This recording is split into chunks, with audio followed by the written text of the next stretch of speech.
قصہ یوں ہوا کہ حاجی محمود صاحب رحمہ اللہ،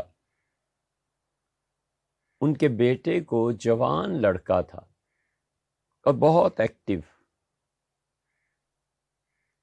اسے بے پناہ محبت تھی حضرت مولانا سید حسین احمد صاحب مدنی رحمۃ اللہ علیہ سے۔ ان کے والد حضرت رحمۃ اللہ سے بیعت تھے، حضرت مدنی رحمۃ اللہ علیہ کی عظمت کے گن گاتے تھے۔ پورے حلقے میں حضرت مدنی نور اللہ مرکزہ کا نام بہت ادب اور احترام سے اس وقت بھی لیا جاتا تھا، آج بھی لیا جاتا ہے۔ اس بچے کو بہت زیادہ محبت تھی، اور اس محبت کی وارفتگی کا عالم ہم نے خود دیکھا۔ نشہ طاری تھا اس کو،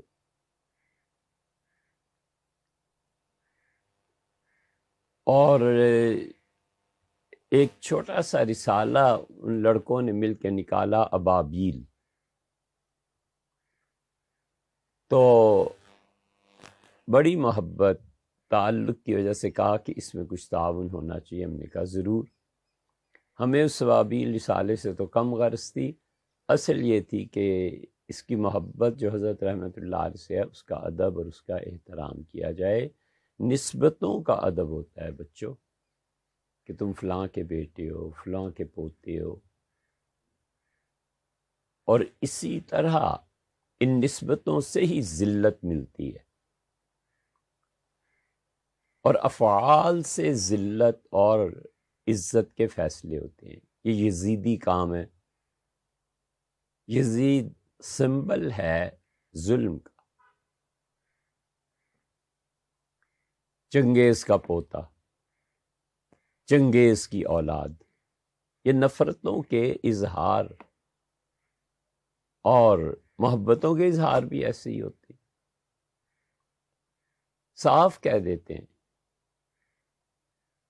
کہ بیٹے یہ تمہاری محبت نہیں ہے، یہ تمہارے باپ کی نسبت کی محبت ہے۔ باپ تمہارا ایسا، دادا تمہارا فلاں ایسا، والدہ ایسا۔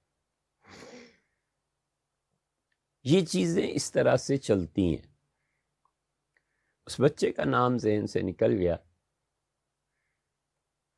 لیکن اب تک وہ چہرہ یاد ہے، تمتماتا ہوا۔ حضرت مدنی نور اللہ مرکزہ کا نام آیا، اور اس پہ وہ محبت کی سرشاری کی کیفیت طاری ہوئی۔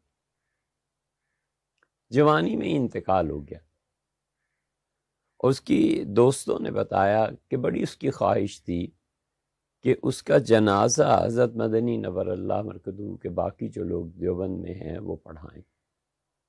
کوئی صورت ممکن ہی نہیں تھی، کچھ بھی ہو ہی نہیں سکتا تھا۔ اور جب جنازے کا دن آیا تو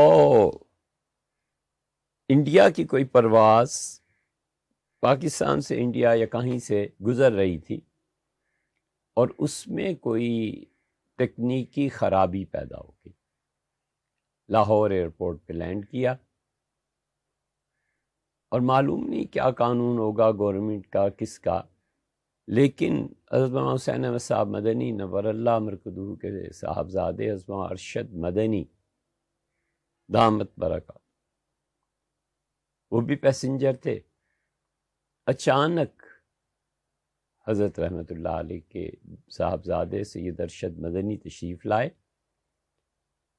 اس لڑکے کا جنازہ پڑھایا اور کچھ قیام فرمایا، اور جو ٹائم تھا ایئرپورٹ کا اس پہ واپس چلے گئے، اور انڈیا چلی گئی فلائٹ۔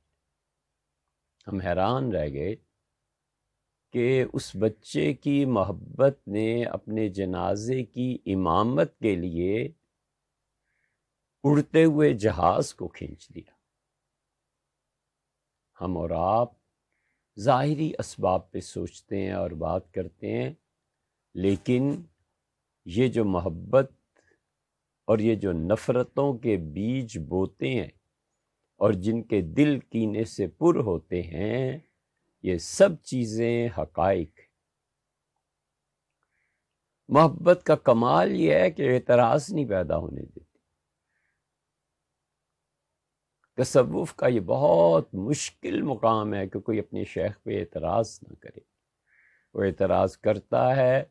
فیض اور ترقی اور تزکیہ در حقیقت اللہ ہی کی طرف سے ہوتا ہے. کون ہے؟ کوئی ایسا شیخ نہیں جو کسی کا تزکیہ کر سکے. اللہ نے فرمایا بل اللہ یزکی من یشاء. اللہ ہے جو تزکیہ کرتا ہے اور پاکیزگی نصیب فرماتا ہے.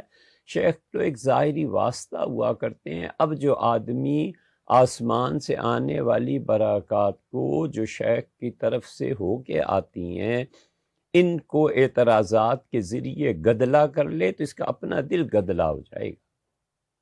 تصوف کے اہم ترین مقامات میں سے ایک ہے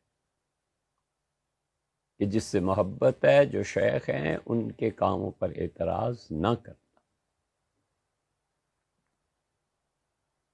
یہ عجیب احمق لوگ ہیں، اپنے مشائخ پہ اعتراضات بھی کرتے رہنا اور پھر سمجھنا کہ بیعت بھی ہے اور اللہ اللہ بھی ہے اور سب کچھ ہے. یار تم نے خود پانی گندا کیا ہوا ہے. اس لیے محبتیں ہیں اور نفرتیں ہیں، ہر چیز اپنا رنگ دکھاتی ہے.